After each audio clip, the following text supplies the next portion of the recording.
Hello, everyone. Good to have you here.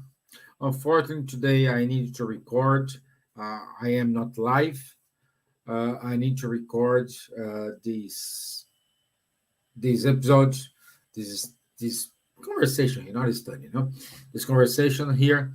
I have some meetings, my work, some commitments, and I need to be there. So that's why I leave this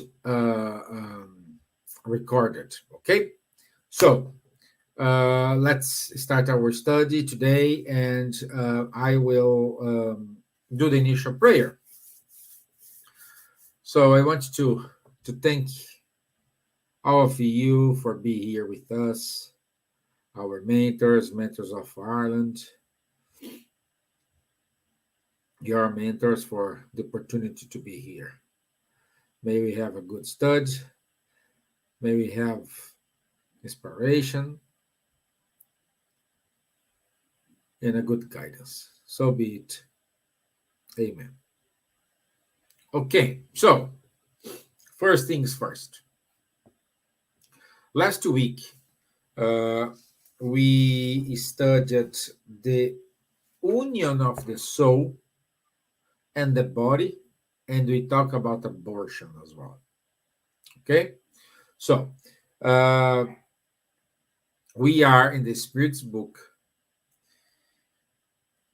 chapter 7, part 2, the Spirit Word. And last Thursday, we spoke about union of the soul, the body, and the abortion. Just a summary here. We saw that at the moment of the conception, a spirit connect to the new body. Why connect and not occupy a new body?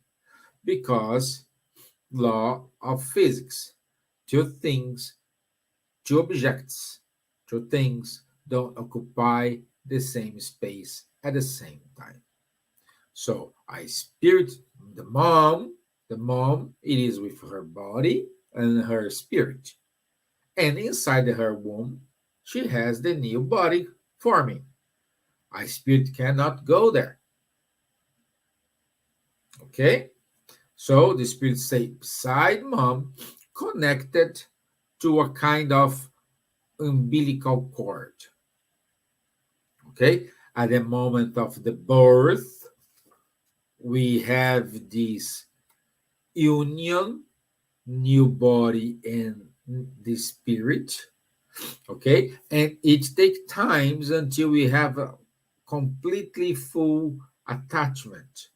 This full attachment may take more or less 7 years. Okay? And because we have a spirit connected to a new body at the moment of conception,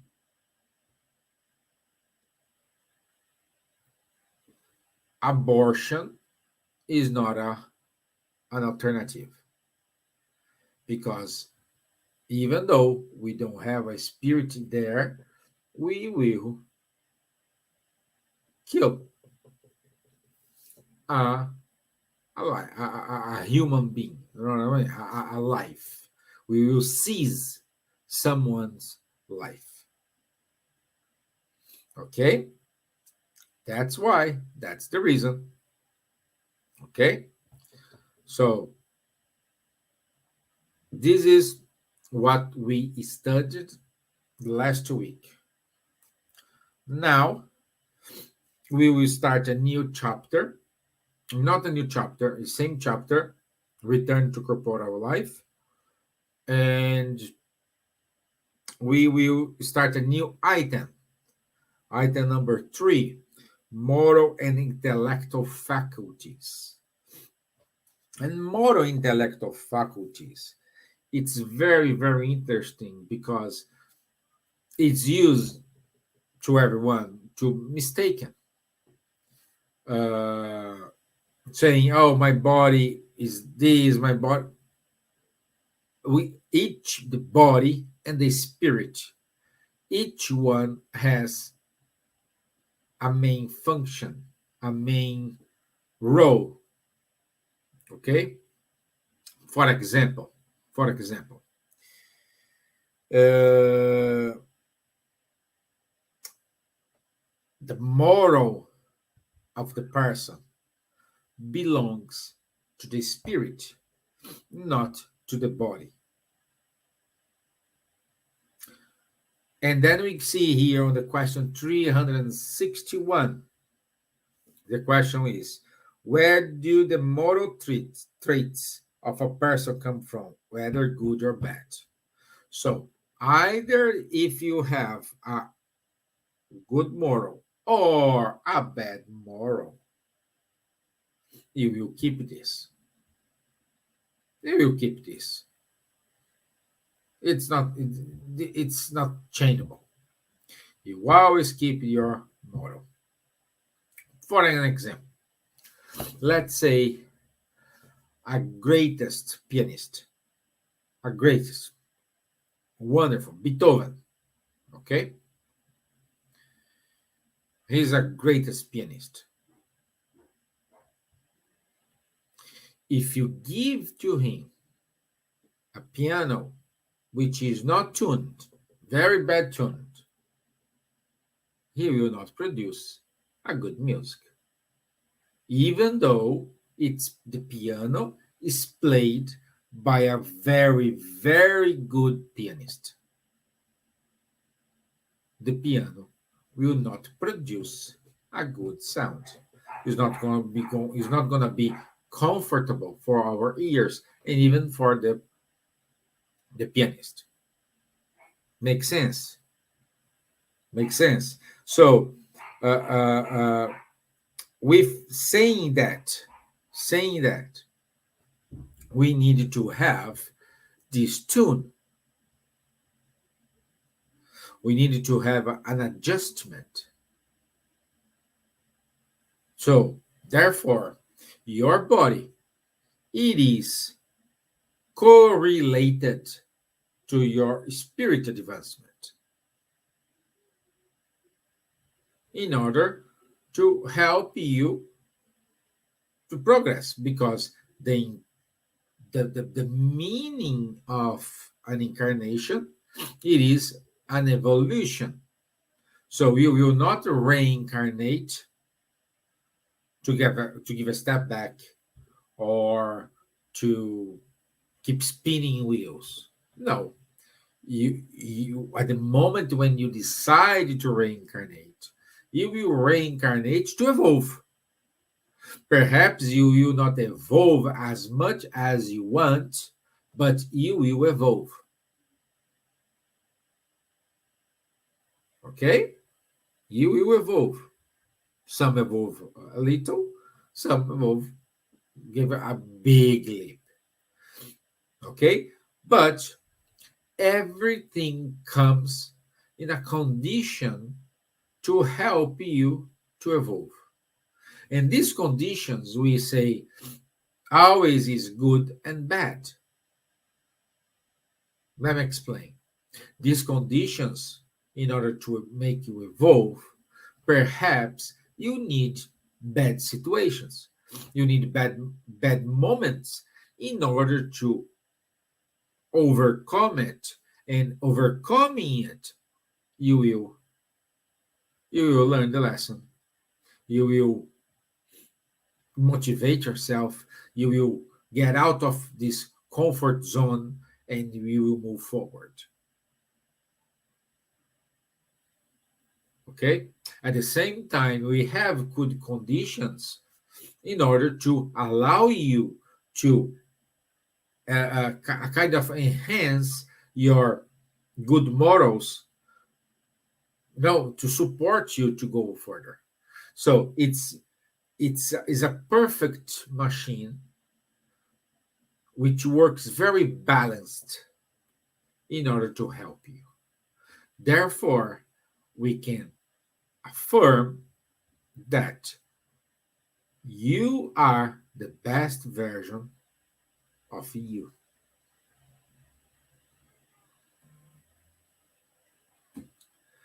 But remember, even we have a body adjusted to your needs, to your mission, the body doesn't have the moral qualities because moral qualities belongs to the spirit. Happy days? Let's move on. Let's move on here. Question 362. What is the character of individuals in whom frivolous and foolish spirits are incarnated? We already said here. We already said here.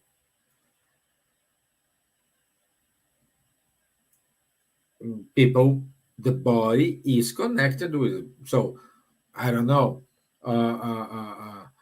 The body will have a kind of tendency to get an addiction for something, perhaps.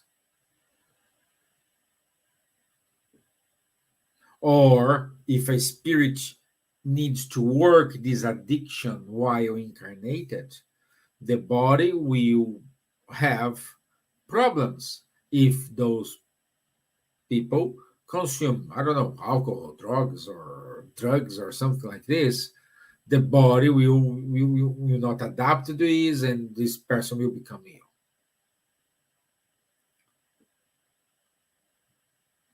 Or depends on the mission of the person. Perhaps the the body becomes without legs or arms. See what I mean? So your body, your condition is correlated with your spirit development and your mission. Okay? So let's move here.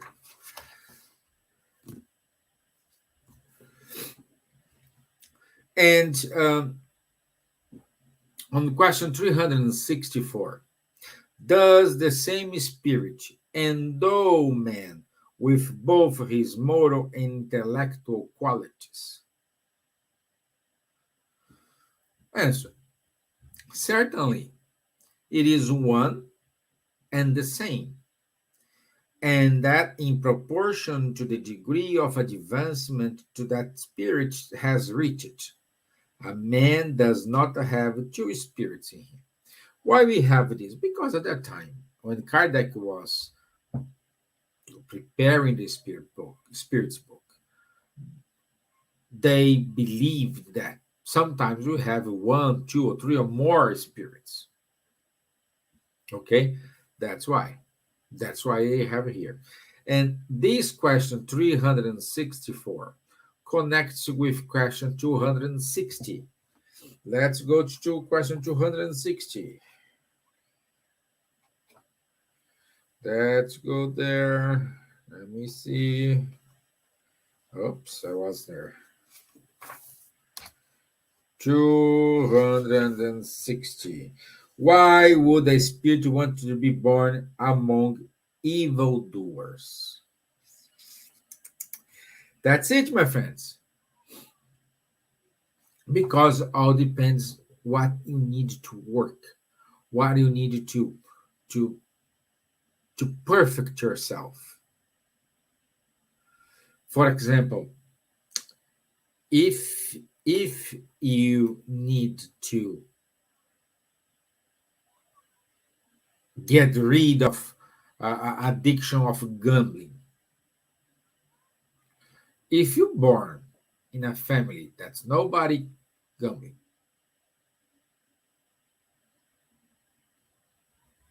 you will have a type of mission.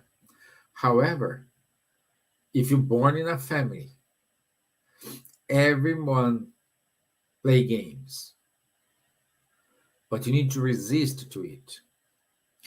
Where you will learn the lesson? In family A, no games, or in family B with games? Certainly, you will learn the lesson in a family that play games, in family B. Why? Because you need to resist to that impulse in order to evolve. You need to resist to that tendency. Otherwise, you will not learn. It's the same thing if you're going to do a test, but you have a supporting note to help you to finish that test.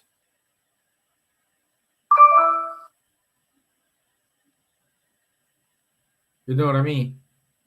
So at the end, you're not learning, because this happens to me, and I'm pretty sure this happened to you. When you do a test and you have a supporting note, or you just have a quick study, and you ask the question just after the test, you may remember. But let's say 2 weeks later, they ask the question. I would say there is a high chance for you do not remember anything. Why? Because you just studied, you just memorized for that moment. You didn't learn the lesson. This is why born in a family that nobody play games is easy, because you don't play games, so you don't have this uh, uh, uh, uh,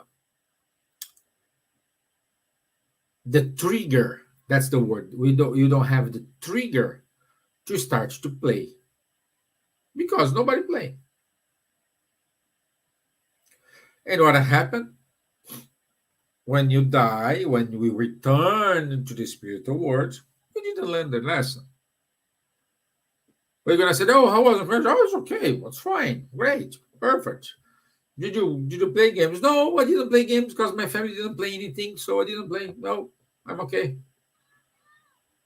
So, did you resolve that tendency of being addicted to gambling? I don't think so. I don't think so. In the other hand, when you're born in a family, we do have a lot of people playing games, invite you to go to the casino, doing this, doing that. You are in trouble, because you need to resist to it. So you will exercise your free will. You will exercise what you have studied, what you have prepared for. A good soldier is not made without training, without putting him in action. If you just have a soldier, an army, but at the moment we need them, they don't know how to use a fire gun. We have Houston, we're gonna have a problem. This is why some people born in specific families, because they need to develop, they need to grow, they need to go the in the other way, not the wrong way, in a different side of the family or the friends, whatever. I think I'm clear. And this is why you need to be very attentive to every that happens to you, everything that happens in your life, understand the challenge. I know bad moments is bad. It's, it's not good. Nobody likes it, of course. But when happened that bad moment, stop to analyze. Don't let the problem overcome you, but treat the problem as something aside. I know it's difficult, it's not easy, it's not easy, but try to see that problem as something you're going to resolve. One way or another, you're going to resolve. At the end, everything is going to be okay. Some problems will take treatments, like a person with cancer. Oh my gosh, it's so bad. It's so sad to see that how much that person is suffering. With the treatment, chemo, all these family suffer as well. It's so sad, but it's a kind of lesson for everybody. When this person recovers from the cancer, not just that person, but also the family, the friends who are surround that person are involved by life, the will of live, the will of let's do it, let's enjoy the moment, let's have friends, let's stay together with family, let's stay together with my friends, let's stay together with nature, traveling. So you are hungry for life. That's the most common pattern we see on those people who recover from a cancer. They went to a very bad moment. After recovered, I said, oh my gosh. You know, the same feeling when you are in a family, problematic family. You are in a problematic situation. And you don't like this. You don't like this. And also to talk about this, I I I I I want to touch on a point. And this point, it is on the question 365. Which point? We have spirits in so many different levels. So many different levels. Let's say moral levels. So perhaps you are in a family in which one person, they are okay with playing games, alcohol, drinks, all these disorders. They don't see any problem. Why? Because that spirit didn't reach an understanding that why there is a limit, there are some boundaries here I need to set in order to control it. I need to control this, not these things need to control me. In other hand, we do have other spirits. They are learning the lesson. They are okay with this, but sometimes they feel, oh, perhaps this is not right, this is not good. And then we do have spirits. They know, no, this is not good. I don't like it. Why? These spirits already had some lessons, and the mission these spirits is perhaps to avoid that situation, and avoiding that situation, they the spirits is helping all the others who surround them. So wow, look him, he is resisting to this, look how he is great, look how it is, wow. So you will push that people towards the right path. Okay, in this case, it is a case in which reincarnation, it is a mission. not an expiation. We have a good spirit born in a family, in a problematic family, and this spirit will act in the correct way, and this will wake up the other members in order to, oh my god, perhaps right, and start walking to the right direction. It makes sense, guys. I hope so. Leah, if you're confused, write your message and I will see and I will reply to you. Okay, my dear. If you have any questions or any of you guys, please do not hesitate to put your question in the box here and I will reply. Okay? And I will reply. No, and no questions will be left behind here. Okay?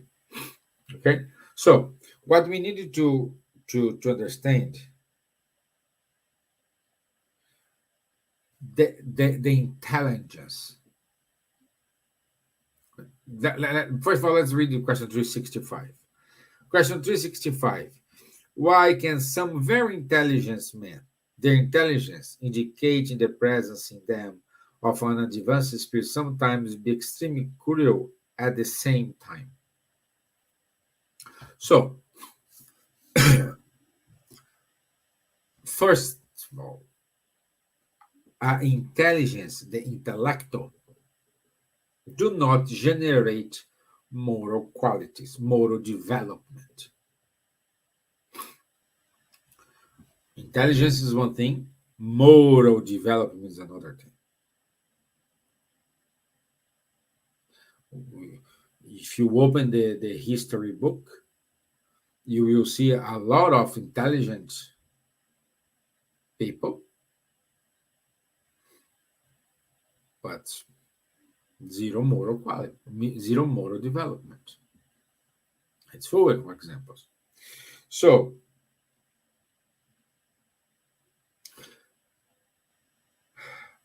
what's moral quality? The moral quality, it is the ability to know how to differentiate what is good and what is bad.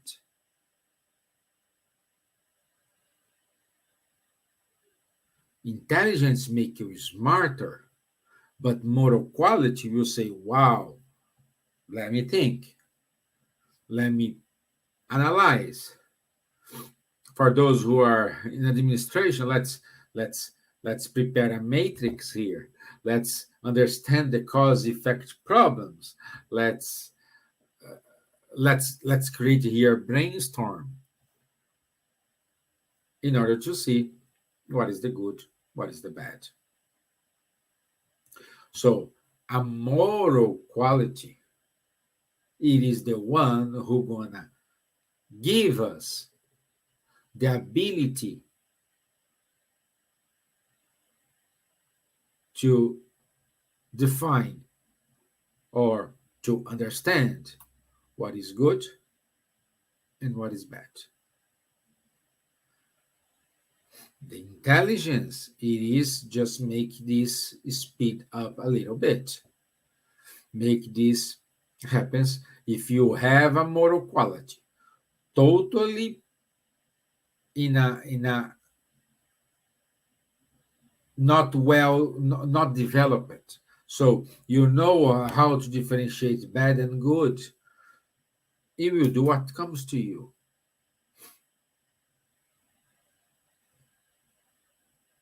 So, for example, those people who created the drugs, they're very intelligent.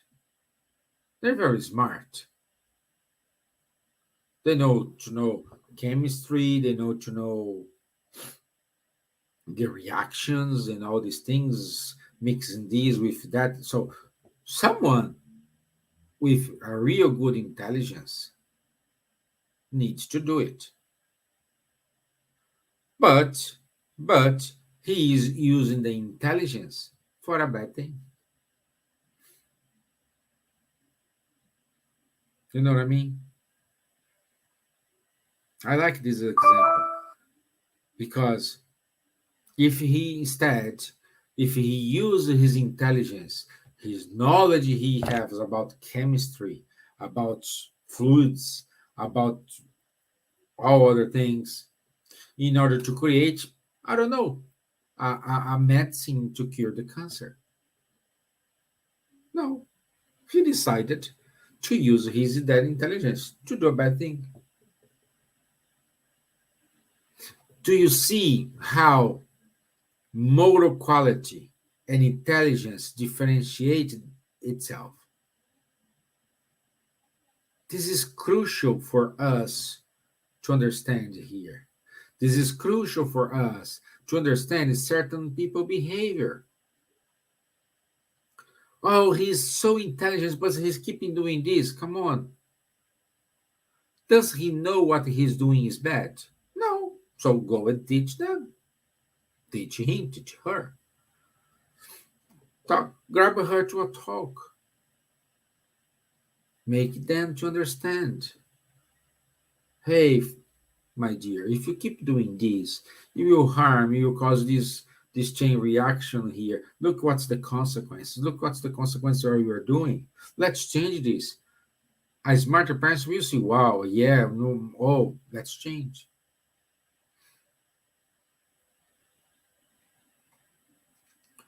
So we need to work as a team. As I said at the beginning, we are in different levels, we are in different moments, we are different moral evolutions, but our aim here is work as a team, as the strong will help the weak.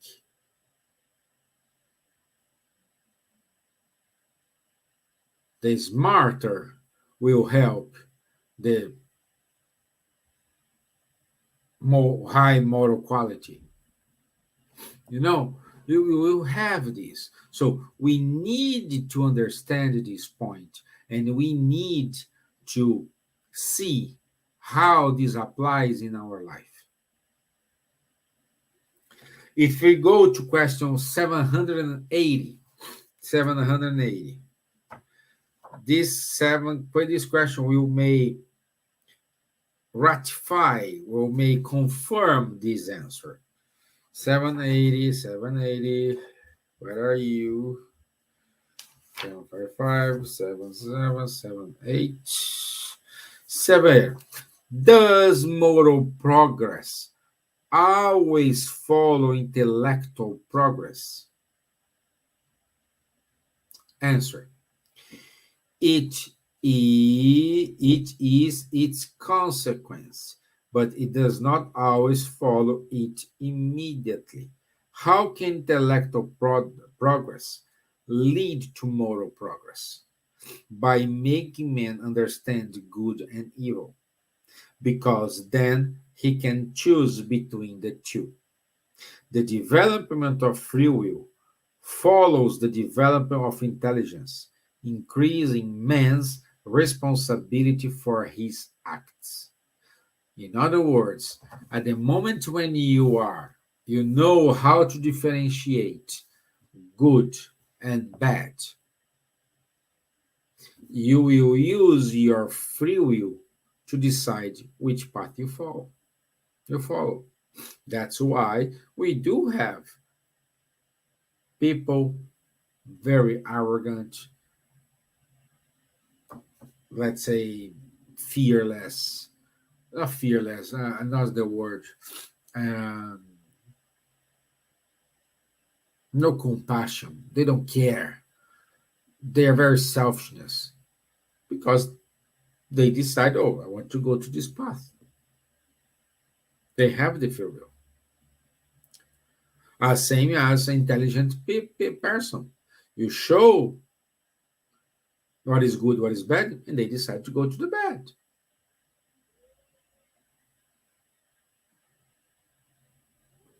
So always we're going to have a free will acting upon us. It's us. It's our choice.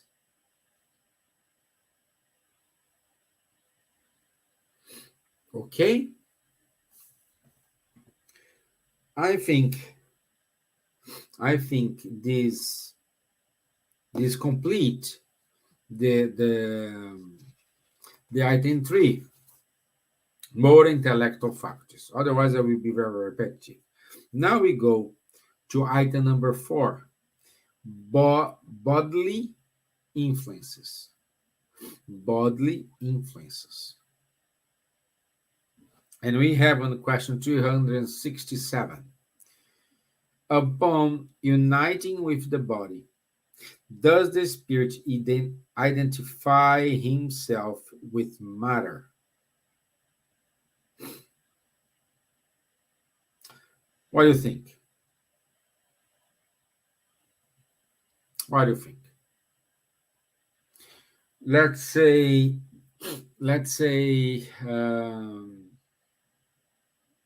someone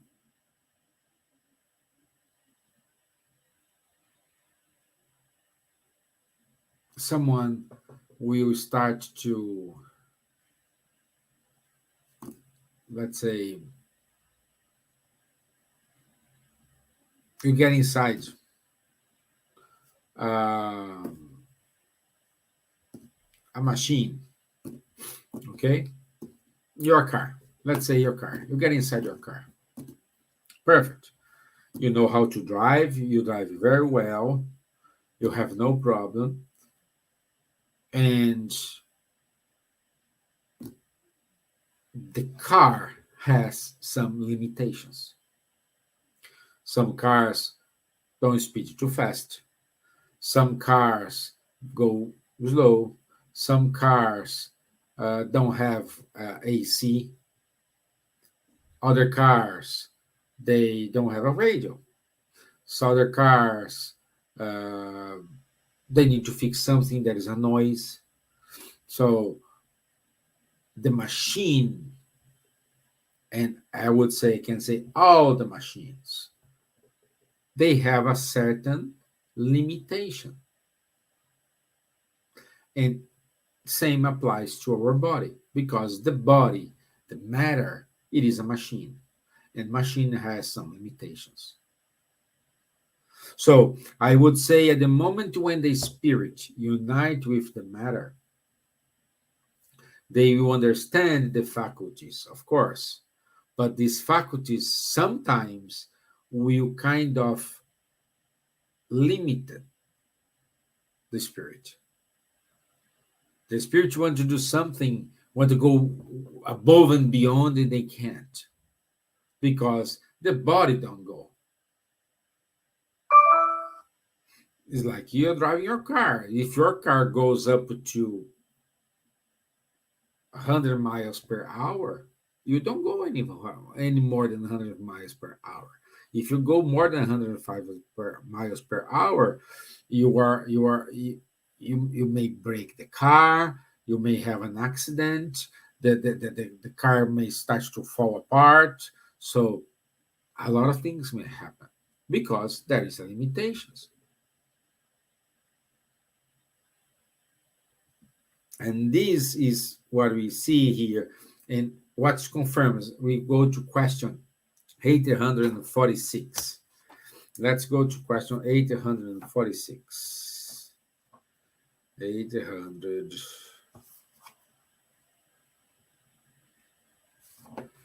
846.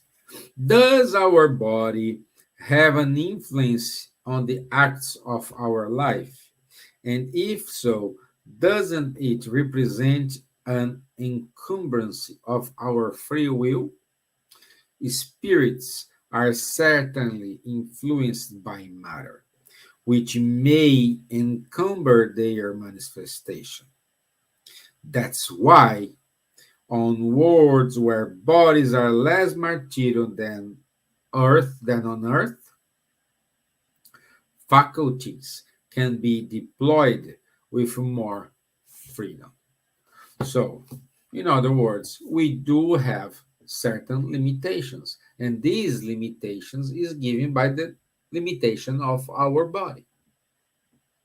Use the analogy with the car. Okay. If you have a big car, you cannot park your car in a small space. You need a big space. Otherwise, you cause problem. One second. I'm sorry. I'm sorry. As you know, hay fever. So we can affirm that matter weakens the spirit, but not weakens in terms of power, strong, weakens in terms of ability to use to move forward. Okay? Okay? So,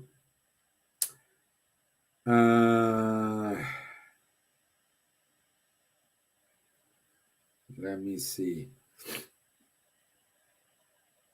Are the faculties of a spirit exercised with full freedom after his union with the body? The exercise of his faculties depends on the organs that function as his instruments. So, we can say here, we go back to our example of the piano and the pianist.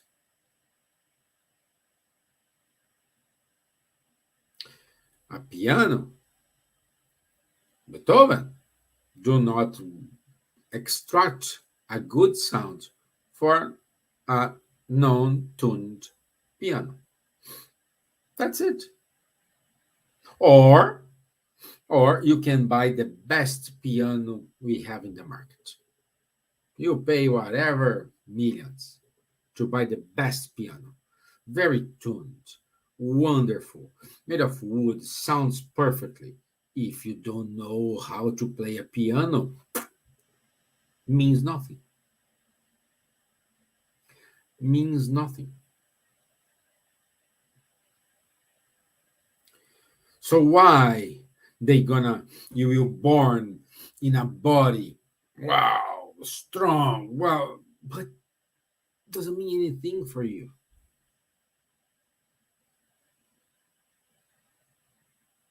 You cannot do anything.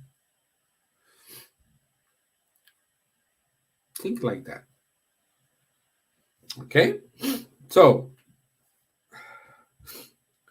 question 369.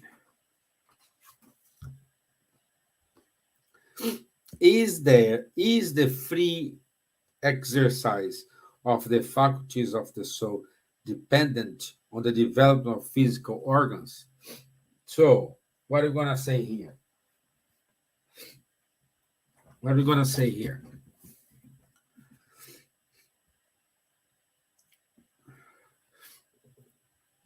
Again, as I said previously, we will born in an environment, and in the environment we can say family, circumstances, work, and everything that we need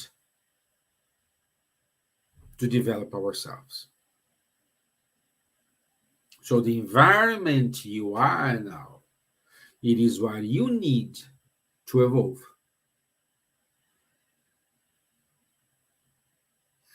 So what you have now, I would say you have 100% of the tools to evolve. Oh, but I don't like what I am.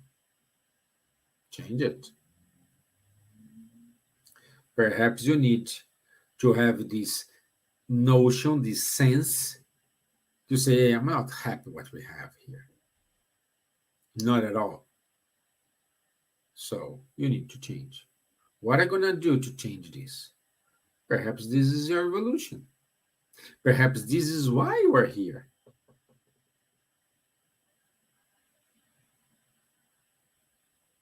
You know? Perhaps why this is the reason why you are here. You need to stay in that level, facing the exact problem you are facing, lack of tools, in order to say, hey, I need to change this.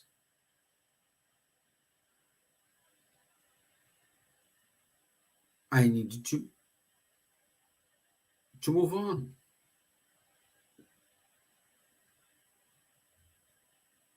And my question to you, are you moving on?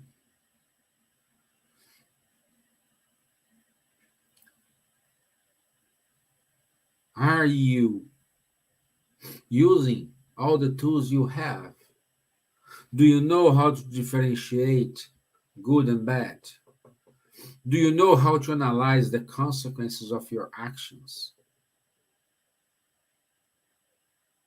Do you need to get rid of certain certain things you used to do, and this is not good?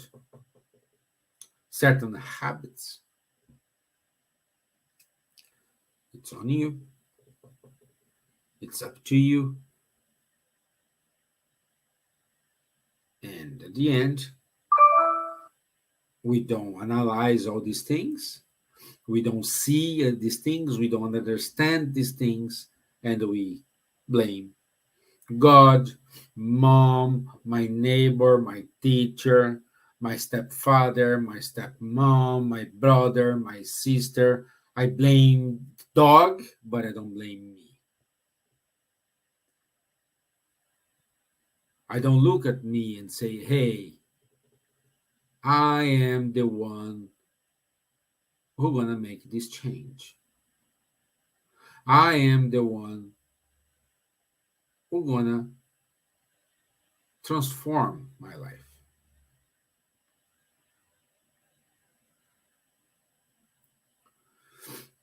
Okay? In the Spiritist Review from January 1866, Kardec gave wonderful examples of these limitations of the physical organs. Okay? They gave a lot of examples. And also we can, in order to complement this question here, we can go to question 108. Let me see question 108.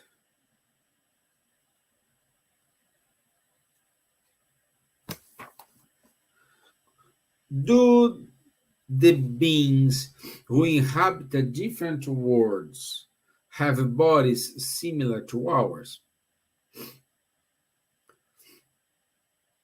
Of course, they have bodies because the spirit must be clothed with matter in order to act upon it. However, is more or less material according to the level of advancement that spirit has reached, which determines the differences among the worlds through which we must go. So again, less evolved, less, more dense is the matter. Higher evolved, higher it is your modal evolution. I was watching a video, and a spiritist speaker called Haroldo Dutra, and he was saying, I know, because people were saying to him, "Oh, you are so you know this gospel. You give a wonderful speech. Oh, you must." He said, "Wait, do you have intestine?" But we look at what intestine. Yes, I do have. And he said, "So do I." And the relation is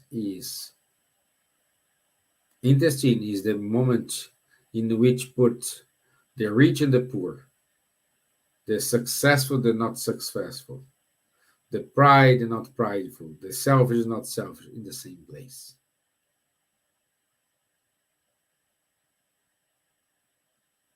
So we are the same. We are the same both. We all have the same, the intestine. So we are not evolved enough. We are not that level. No, we still need to work on ourselves. We still need to make ourselves better person. We still need to look after others. So when you don't have intestine anymore, it means, oh, now I evolved. Now I am differentiate from them, but the differentiation I have for them is because I learned the lessons. And now I want to go back there and help them because if I could do it, they can do it. See?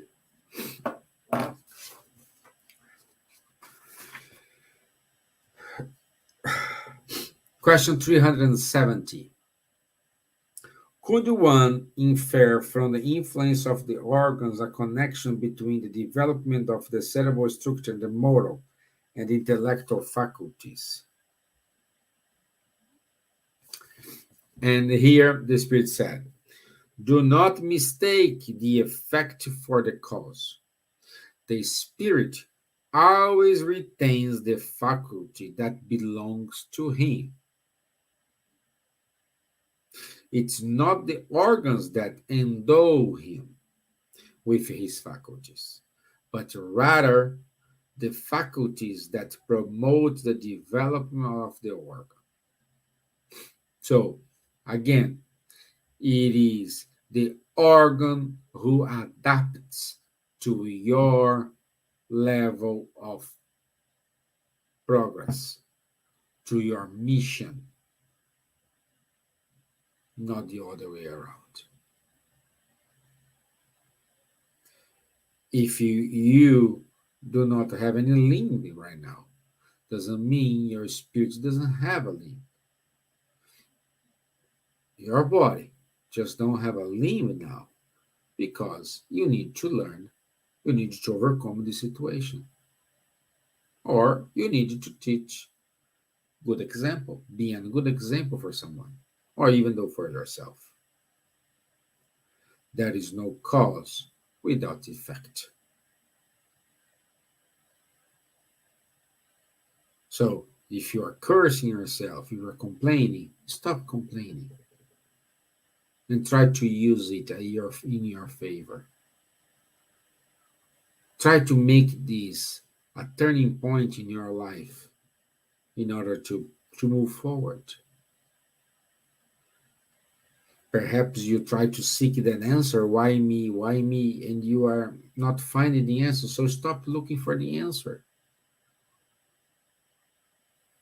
Just make lemonades with the lemons that life throw to you.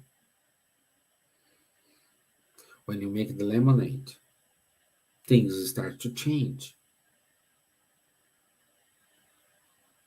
But if you're keeping concentrate that, oh, this lemon here is sour, I need sugar, I don't like these, nothing gonna change. Nothing gonna change in your life. Nothing.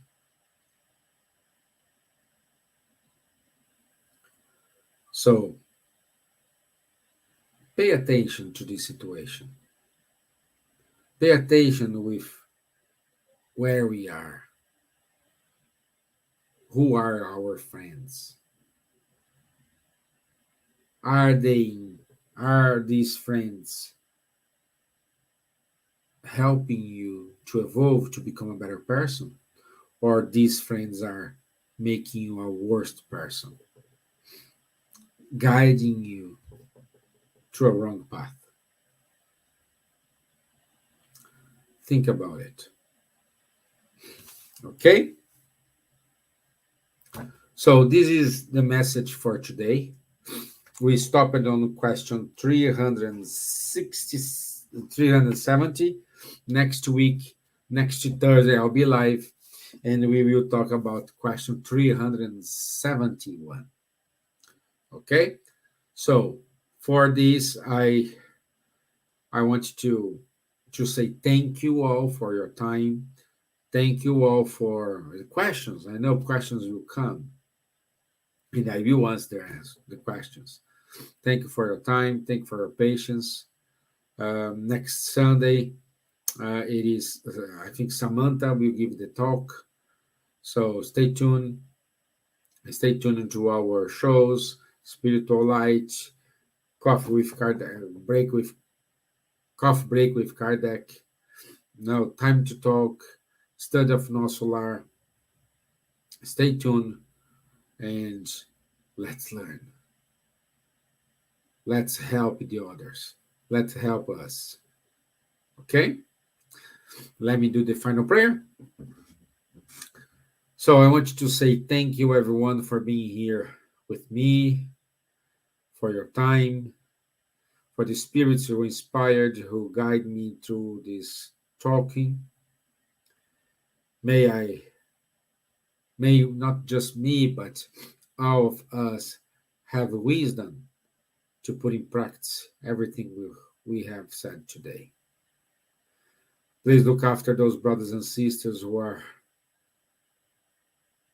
without hope, who are sick, who are in a bad situation. Please help them. May this prayer reach them somehow. So be it. Amen. Okay? So I want to say thank you for your time. Thank you for your patience. Thank you for everything. I'll see you Tuesday, perhaps with Wanderley. If not, I'll see you on Thursday. Okay? Thank you. Enjoy your weekend. Enjoy the summer. Bye-bye.